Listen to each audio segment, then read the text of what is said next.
जय हिंद जय भारत, जय हिंद जय भारत, जय हिंद जय भारत। इन्फॉर्मेशन बड़ी ज़बरदस्त है, पाकिस्तान के लिए बड़ी ज़बरदस्त बात है, इसलिए सोचा कि चलें कोई बात नहीं, आपके साथ इन्फॉर्मेशन शेयर कर लेते हैं। खबर जनाब ये है कि भारत से ये खबर आ रही है कि उनके जो चीफ ऑफ डिफेंस हैं बिपिन रावत, जो पहले उनके आर्मी के सरबराह थे, एक हेलीकॉप्टर का क्रैश हुआ है तमिलनाडु में, और बताया जा रहा है कि उसमें वो सवार थे, उनकी अहलिया भी सवार थी, और बताया जा रहा है कि एक और आला अफसर भी मौजूद थे वहां पर ये क्रैश हुआ है। अब भारतीय टीम जो है, भारतीय मीडिया जो है, वो तो यही कह रहा है कि ये क्रैश हुआ है। कैसे क्रैश हुआ है, इसके हवाले से मेरी यहाँ पर कुछ लोगों से बात हुई है। उनका ये कहना है कि ये एक बहुत बड़ी कामयाबी है, और ये भारत ने जो कुछ कश्मीर में किया है, भारत जो कुछ नागालैंड में कर रहा था, भारत जो कुछ तमिलनाडु में कर रहा था, उसके बाद ये इस तरह का जो रिएक्शन था, ये बहुत ही नेचुरल। अब हमारे जो हुकाम हैं, जाहिर है वो इसको पब्लिकली तो इसको कोई भी ओन नहीं कर सकता। बड़ा सवाल ये है कि अब तहकीकात होंगी, क्या है क्या नहीं है। मैं ये आपको बताने की कोशिश कर रहा हूँ कि जो भारतीय मीडिया है वो ये कह रहा है कि हेलीकॉप्टर जो है वो क्रैश हुआ है, इसको वो कंफर्म कर रहा है। ये भी कंफर्म कर रहा है कि उसमें से 2 बॉडीज मिली हैं। ये भी कंफर्म कर रहा है कि उसमें आला शख्सियात सवार हैं।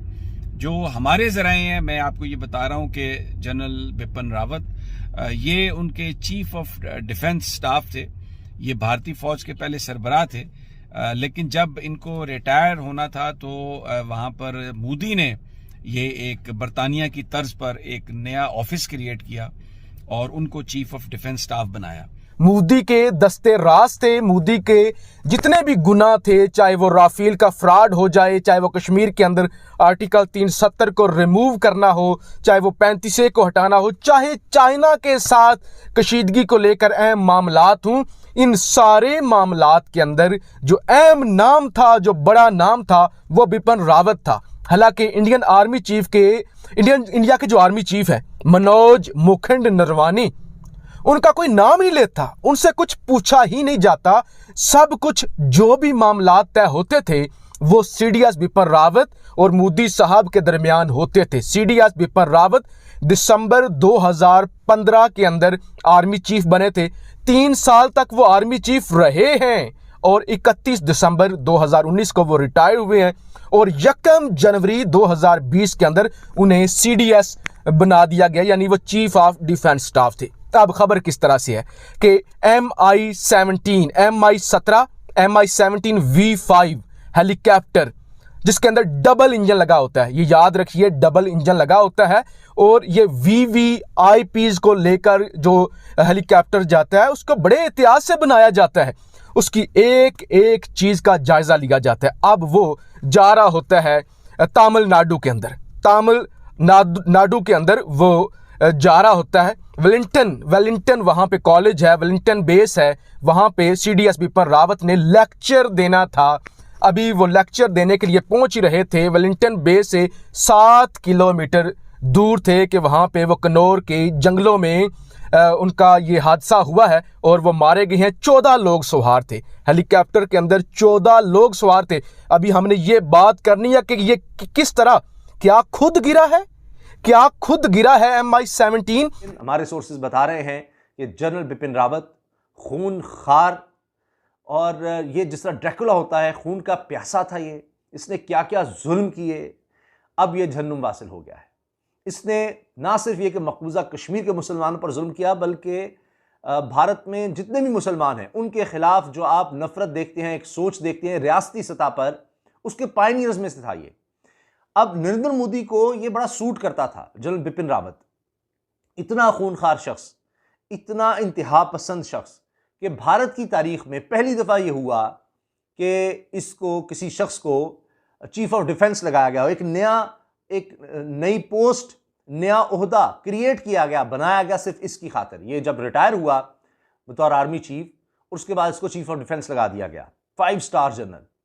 अब आप देखें कि किस तरह से ये मारा गया है। अभी तक कहा जा रहा है जी हेलीकॉप्टर हादसा हुआ है, और इसका हेलीकॉप्टर था, जाहिर है कि सबसे आला जो हेलीकॉप्टर भारत के पास होगा, सबसे ज़बरदस्त वही इसको दिया गया होगा, क्योंकि ये तो आर्मी चीफ से भी ऊपर इन्होंने ओहदा क्रिएट किया था। सारे इनके सर्विस चीफ इससे नीचे थे। ये चीफ ऑफ डिफेंस था। इसमें जो उनकी नेवी है उसका सरबराह भी, उनके एयरफोर्स का सरबराह भी, उनकी बड़ी फौज का सरबराह भी, तीनों इससे नीचे थे। और इस वजह से ये भी कहा जाता है कि रिजेंटमेंट भी थी फौज के अंदर कि ये क्या नया ओहदा, एक नई चीज थी। लेकिन इसने सर्व इस तरह किया नरेंद्र मोदी को, अजित डोभाल, अमित शाह, ये लोग हैं। चूंकि आप देखते हैं ये 4 लोग थे जो ये सारा चला रहे थे निज़ाम। अब आप 5 अगस्त का जो देखते हैं 2019 का इक़दाम, जिसमें मकबूजा कश्मीर के मुसलमानों से जो भारत के आइन में उनको जो सहूलतें दी गई थी, झंडा अलग, तराना, इसके अलावा यानी कोई मकबूजा कश्मीर से बाहर से आकर वहाँ पर कोई प्रॉपर्टी नहीं खरीद सकता, दीगर उनको नौकरियों में कुछ तहफ़्फ़ुज़ात दिए हुए थे, तो वो सब आप देखिए कि छीन लिए गए। और ये जो वादा किया गया था मकबूजा कश्मीर के मुसलमानों से कि जी आपको आइन में हमने ये कुछ दिया हुआ इसलिए हमारे साथ हैं, वो भी उनसे छीन लिया। तो इसके पीछे बिपिन रावत था। फिर आप देखिए कि मकबूजा कश्मीर के मुसलमानों के ख़िलाफ़ जिस तरह से वाक़यात दहशतगर्दी, रियासती दहशतगर्दी के बढ़े हैं, उसके पीछे भी यही शख्स था। आप देखते हैं कि जब ये जनरल बना तब किस तरह तेज़ी आई शहादतों में, जुल्म में। 5 अगस्त की मैंने आपको मिसाल दी। उसके बाद आप देखिए डिफेंस चीफ, इसीलिए इसको बना दिया गया था। और फिर ये नई चीज़ लेकर आया कि जी जो निहत्ते वहाँ पर मासूम कश्मीरी हैं, जब मुजाहिदीन से मुकाबला हो तो उनको सामने ढाल बना लो ताकि वो मारे जाएं। ये हुआ। जीप के आगे आम कश्मीरियों को बांध देना, उनको मारना, और उसके बाद ये कि जब किसी को शहीद किया जाए तो उसका जसद खाकी भी, वो भी उसकी मैयत भी किसी के हवाले नहीं करनी, किसी लवाहिकीन को नहीं देते, और कोई उसकी तदफीन का नहीं बताना कहाँ हुई है, क्या किया है, कुछ भी नहीं। ये भी स्ट्रेटजी इसने, यानी इतना ज़्यादा ये गैर इंसानी और दरिंदा सिफ्त था कि इसने नई नई चीज़ें बनाई। आप देख लीजिए, फिर पूरे भारत में इस चीज़ को फैलाया।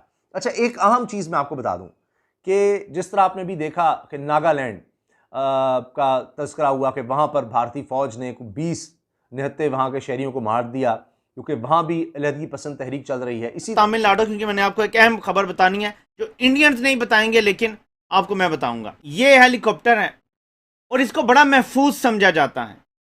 ये वीआईपी मूवमेंट के लिए इस्तेमाल होता है, तो इसका क्रैश कर जाना ये कोई मामूली बात नहीं है।